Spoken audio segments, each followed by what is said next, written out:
Como o Christian descreve o Tarcísio? Gosto das análises dele e gostaria de saber. E aí, como a gente já vai falar de Tarcísio, eu queria perguntar da postura do Eduardo Leite para vocês, porque o Eduardo Leite saiu com um discurso diferente do Tarcísio, diferente do Caiado, diferente do Zema, e disse numa entrevista à CNN no fim de semana que o Brasil precisa de um movimento antipolarização. Então, como é que vocês estão vendo essa reorganização da direita, que estava ali toda unida no carro de som do Bolsonaro e, de repente, está... O Ciro da direita. Eu brinquei hoje de manhã quando eu vi essa notícia do Eduardo Leite, que é o Ciro da direita. Eu acho que é exatamente isso. Política não é apenas um mercado em que você atende a uma demanda, você cria demanda. Né? Você cria demanda, você se coloca com uma posição possível e o eleitorado vai olhar e vai avaliar se essa posição é interessante ou não num contexto relacional, ou seja, em que você não tem o mundo todo à sua disposição, mas 2 ou 3 ou 4 alternativas.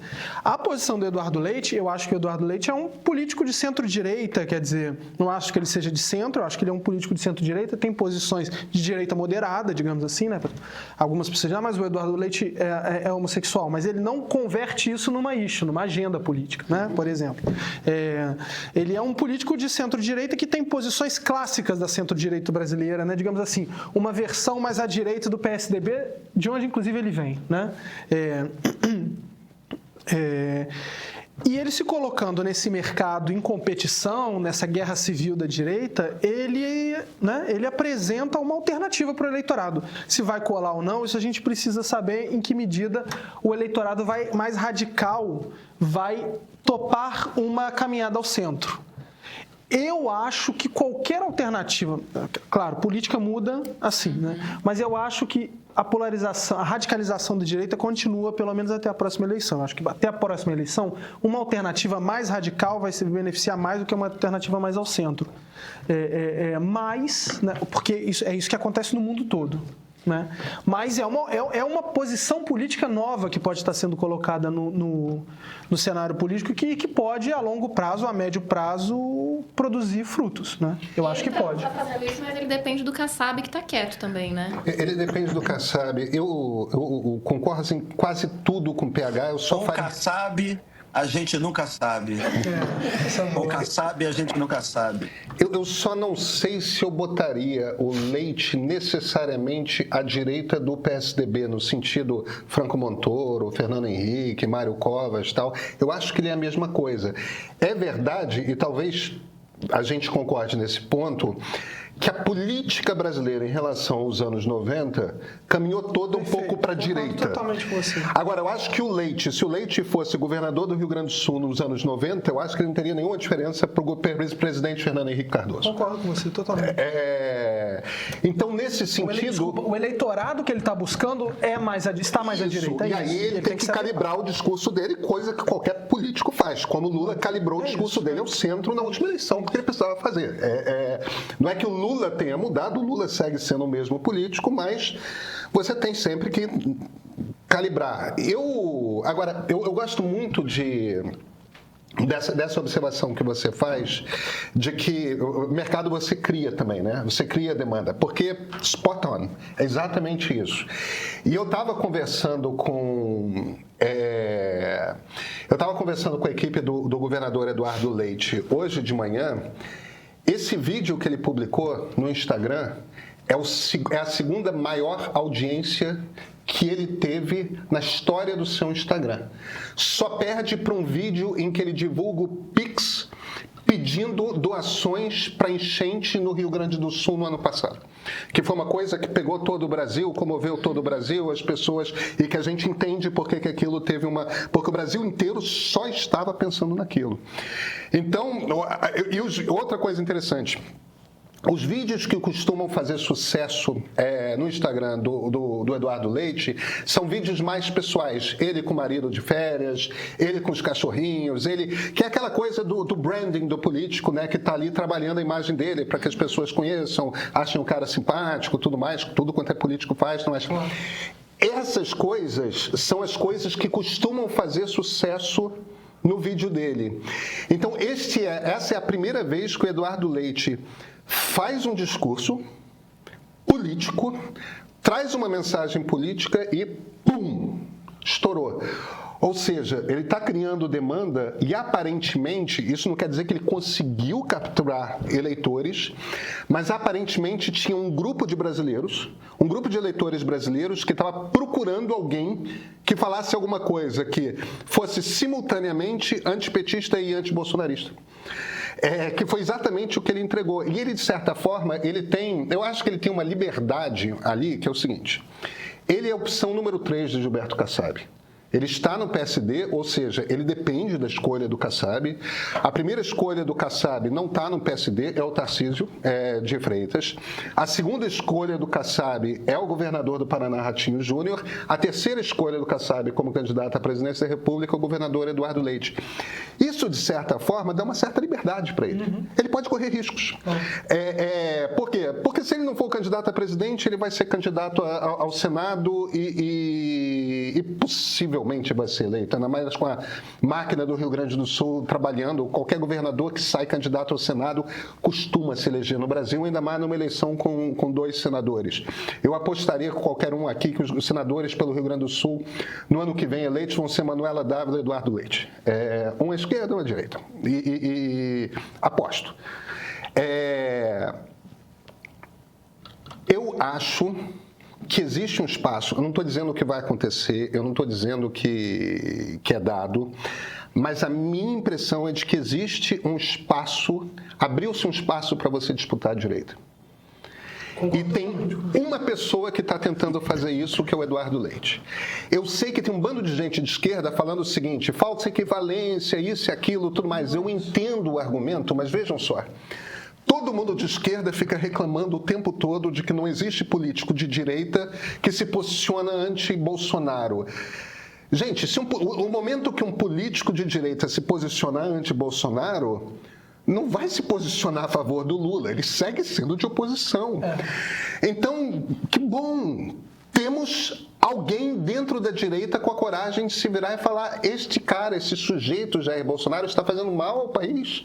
A gente precisa de algo. Quando ele se vira e faz um discurso, precisamos romper a polarização, ele não quer acabar com o PT, ele quer se colocar como alternativa ao PT, no lugar do Bolsonaro. Que bom que esse movimento está acontecendo. Eu diria que ele quer se colocar como uma alternativa ao Bolsonaro, né? Claro, é isso. Não é o Lula, é com o Lula que ele vai disputar. Exatamente. Entendeu? Mas é isso. Christian. Eu acho que o Eduardo Leite, na verdade, ele é um político de centro, e aí o centro tem centro-direita e tem centro-esquerda. Se Bolsonaro fosse presidente, ele estaria na centro-esquerda. Como o presidente é o Lula, ele está na centro-direita. Eu acho que tem...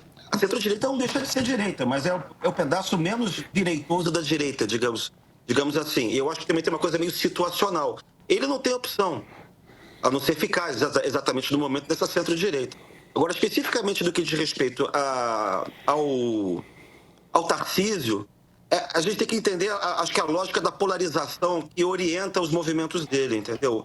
Ele não tem problema em se aliar a Bolsonaro, ele foi ministro de Bolsonaro, pelo amor de Deus. Gente. Eduardo Leite. Agora, o que acontece é que essa direita mesmo, ela tá compactada, ela tá vendida, ela tá entregue ao Bolsonaro. Porque a partir do momento em que você coloca na cabeça das pessoas que é ou Bolsonaro ou Lula, você não tem como querer abrir mão do apoio do Bolsonaro. O problema é que você não quer ir muito radicalmente para aquele lado. Todo mundo está atrás do saco de voto do Bolsonaro. O que a direita tradicional quer, no fundo, era pegar o saco do Bolsonaro e se livrar para sempre da família Bolsonaro. Só que no momento você não tem isso. Eu acho que a família Bolsonaro sabe disso. A partir do momento que você tiver a eleição de alguém que não seja da família, com o pai preso e o outro lá fora, o Eduardo Bolsonaro, o poder deles acabou do ponto de vista político, entendeu? Então, eles estão realmente partindo por tudo ou nada, porque eles sabem que se eles não conseguirem impor a vontade deles na próxima eleição, a eleição do ano que vem, eles estão perdidos. Porque o Centrão, toda essa direita vai jogar eles fora. Alguém vai passar a ser dono do curral desses votos. Seja o Tarcísio, seja o Ratinho Júnior, seja quem for, entendeu? E isso explica um pouco também, do ponto de vista de uma racionalidade política mais racional, digamos assim, esses movimentos deles. E tudo caminha, na verdade, eu acho que esse também é a vontade do sistema político hoje, do sistema republicano, é isso. Porque o Supremo Tribunal Federal, Alexandre de Moraes, pelo amor de Deus, Alexandre de Moraes é um cara de direita. Alexandre de Moraes é um sujeito conservador. A gente vive, eu vivo dizendo isso aqui, que ele é o... É o Aston Luiz. Ele é chefe de... Ele é chefe de polícia do estado de São Paulo, da República Velha. É puro PRP, é isso. Alexandre de Moraes é puro PRP, é Partido Republicano Paulista. Ele é um típico secretário do interior da província de São Paulo na Primeira República. É o típico, é exatamente isso. Então, o interesse do Alexandre de Moraes não é o governo ficar necessariamente na mão do Lula. O interesse de Gilmar Mendes não é necessariamente o governo ficar na mão do Lula. O interesse do Moraes, né? Do Moraes não, do Barroso, aliás, sempre teremos Paris, né? Como ele disse, além de ir a Paris, ir a Harvard quando acabar o governo do Trump, o interesse dele também não é necessariamente ficar o Lula. Esses caras querem simplesmente uma direita civilizada que fique dentro da Constituição, que não patrocine nem golpe de Estado e muito menos intervenção estrangeira. Né? Então, o sistema também faz esse esforço de ter uma direita que não seja uma direita golpista. Então, a partir do momento em que... Então, é um pouco esse o cálculo que está rolando ali. Como o sistema consegue ter um candidato que não seja um candidato golpista ou que patrocine intervenção estrangeira? E mais, só para terminar mesmo, porque fica parecendo aqui que há uma manobra do sistema para condenar Bolsonaro. Gente, Bolsonaro está condenado pelas leis brasileiras, Bolsonaro está condenado pela Constituição do Brasil. A família Bolsonaro conseguiu gabaritar todos os crimes possíveis contra a soberania nacional e a existência do Estado Democrático de Direito. Você não precisa ter conspiração no sistema para isso. Basta que o sistema exista e que funcione. Essa é uma coisa meio surpreendente, né? Porque qualquer pessoa que seja capaz de olhar com o mínimo desapaixonamento para o troço, vê que a quantidade de evidências que existem mostrando que ele tentou organizar um golpe de Estado e que não conseguiu dar um golpe de Estado porque simplesmente não tinha general o suficiente no alto comando do Exército topando, é impressionante.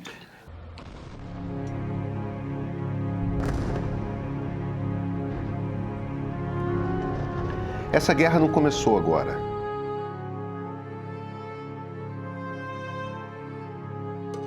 Não começou nem em 1948, quando o Estado de Israel foi criado.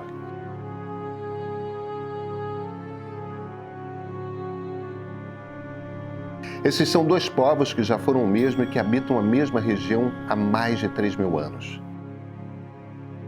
Às vezes em paz, às vezes com atrito, às vezes em guerra.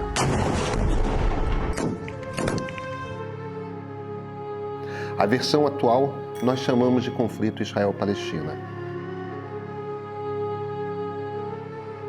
Nós não temos conversado sobre esse conflito e precisamos conversar.